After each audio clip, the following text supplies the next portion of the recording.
Coming up today, it became official. Mark Pope is the next man to lead the UK men's basketball team. Dedicated to Eastern and Southern Kentucky, this is WYMT Mountain News at 11. Good evening, I'm Steve Hensley. UK has named its 23rd men's basketball coach, just the 8th of the modern era. Mark Pope is returning to Lexington, this time as the coach. Jeremy Toms has reaction from the Big Blue Nation. It's been a whirlwind of a week for Kentucky basketball. Whether they wanted Cal back or not, everybody, including Mitch Barnhart, thought we had a coach. And then all of a sudden we didn't have a coach. Many of those who've been following this frenzy weren't put at ease when Mark Pope emerged as the top candidate. I was surprised Sunday night when I saw that all breaking, and I was equally surprised on Thursday evening. But initial hesitation transformed into hype as Pope's hire sank in for Big Blue Nation. I'm ecstatic, man. I'm an old school Cats fan. I was at the '97 championship when we lost. Met Mark Pope at the '97 championship when I was 12. Rick Painter and the Kentucky shop are riding the wave of excitement with new shirts flying off the shelves. It's been a crazy day. We've sold several thousand, so we've got a few that we got to go over there and print now. Pope wasn't the highest scoring player at UK, but former teammate Cameron Mills says he was among the hungriest. We hated him because he outworked us all. He made us all look bad, and that's still who he is. You could tell how much he wanted to be here, how much he enjoyed being a Wildcat. And I think that's an important thing. You really gotta want this job. Now that he's coming back to Lexington, Mills says his fellow untouchables from 1996 are behind Mark Pope all the way. This is a meat grinder, and you have to handle it. Mark Pope mentally is prepared for that meat grinder because he's one of the mentally toughest people I've ever been around. He's the guy that will run through the wall first, and then you can go through it easily. I mean, that's who he is. In Lexington, Jeremy Toms, WKYT. So the Pope era begins. Senator Brandon Storm of London, the district where Reed Shepherd played in high school, introduced a resolution that was adopted in the General Assembly today, recognizing Mark Pope as the new UK coach. Well, Pope will be introduced at a public news conference at 4:30 on Sunday afternoon in Rupp Arena. Fans are invited to attend, and admission will be free. Doors at the main entrance off High Street will open to the public at 3:30. Tom Leach, the voice of the Wildcats, will moderate that news conference. The University of Kentucky, its athletics director, and 2 former swim coaches are the target of a federal lawsuit. The lawsuit filed today alleges the university allowed former coach Lars Jorgensen to foster a, quote, toxic, sexually hostile environment within the swim program. Jorgensen resigned from UK in June. The lawsuit was filed by former swimmer turned assistant coach Briggs Alexander and a second unnamed woman. We are still tracking a few spotty showers as we go into parts of your Friday evening, but some better weather is on the way. Right now, though, let's go to First Alert Pinpoint Doppler, and we are tracking some spotty showers, mainly in the Big Sandy Valley, zooming into a few heavier downpours in Floyd County, just to the west of downtown Martin. Also, a few heavier downpours in Martin County, pushing close to downtown Pikeville and Pike County, and same story in far southeast Kentucky, also southwest Virginia. Some heavier showers in Dickinson, also Buchanan County, and close to Whitesburg over in Letcher County at this hour. Nothing severe, but possibly a few areas of some very small hail in those heavier downpours pushing through our Big Sandy Valley counties. Those temperatures are cool this evening. Most of us in the middle to upper 40s and a few lower 50s, down to 43 in Jackson, 44 in Pikeville, and 47 over in London. Most of us fall into the middle and lower 40s to wake up in the morning as drier air is on the way. A few showers this evening, but again, we are drying out, also clearing out overnight,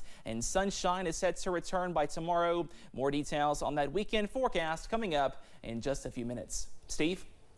Cameron, thank you. After flash flooding hit parts of Pike County on Thursday, several roads were left unsafe for travel. Emergency Management Director Nee Jackson says the majority of high water issues were in the eastern part of the county, near the Phelps, Mouthcard, Elkhorn City, and Virgie communities. Some of the creeks out of their banks as well. also flooding roadways. So there were multiple things that were being dealt with, some mudslides in behind some homes, and so there were several different scenarios that were taking place all at the same time. Jackson says they were out helping clean off mud and other debris that made their way onto the roads. The Perry County Commonwealth's attorney is charged with wire fraud. A criminal complaint says Commonwealth's attorney Scott Blair used his position of authority to assist various people who were facing criminal charges in the county between April 2020 and March of this year. The complaint also says Blair requested something of value, including sexual favors and methamphetamine, several times from multiple people. Blair is being held in Laurel County and is set to appear in federal court Monday. Kentucky's Attorney General has called for Blair's resignation. Former Owsley County Clerk Shanna Oliver has pleaded guilty to misuse of confidential information and official misconduct. Oliver was indicted in January and resigned from her position on March 31st. As a result, Oliver is prohibited from filing as a candidate for the position in the future. She can also not be employed by the office. The judge executive appointed Austin Bowling as the new county clerk. Lawmakers in the General Assembly are working to override bills vetoed by the governor. The Kentucky House took up nearly 20 bills that Governor Beshear had vetoed, either entirely or in part. The House also voted to override several line-item vetoes in the budget. The Senate will also take up the gubernatorial vetoes, and both chambers will meet to further their work to pass bills on Monday. Kentucky's Education Commissioner candidate and Lawrence County Superintendent Dr. Robbie Fletcher expressed his vision for the role ahead of a confirmation vote. He also fielded questions from members of the Senate Education Committee. Jessica Umbro has more from the discussions today in Frankfort. There's no greater honor, there's no greater trust, there's no greater responsibility than when someone tells you, I'm going to send my child to your school. Dr. Robbie Fletcher has 28 years of education experience, with his current role being superintendent of Lawrence County Schools. The committee discussion included answering questions on hot-button education topics, such as the potential for House Bill 2, a bill that would allow parents to choose where their children go to school. What do you personally see as the role for KDE or the commissioner in that discussion? If it passes, our role is to make sure that it impacts public education in a positive way. He also fielded a question about teacher retention. And should we be looking at doing any type of tenure reform here in the Commonwealth of Kentucky? Before I would say absolutely yes or absolutely no, I'd like to see more information on it. When it comes to the relationship the potential commissioner could have with the legislature, Dr. Fletcher gave praise to this year's education budget, but said there's always room for improvement. Now, I'll probably come back and ask for more, just to be clear, but again, this is absolutely the best budget that we've had at this point. And when asked about how he would work with others in the role, if I know your heart is for kids, and my heart is for kids, but yet we disagree, then maybe I need to listen a little better. In Frankfort, Jessica Umbro, WKYT.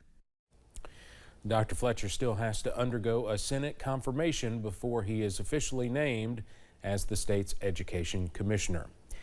Residents of Wise County, Virginia could soon lose WYMT newscasts. Comcast Cable notified people in Wise County that they would no longer carry our second channel, Heroes and Icons, in that area starting April 23rd.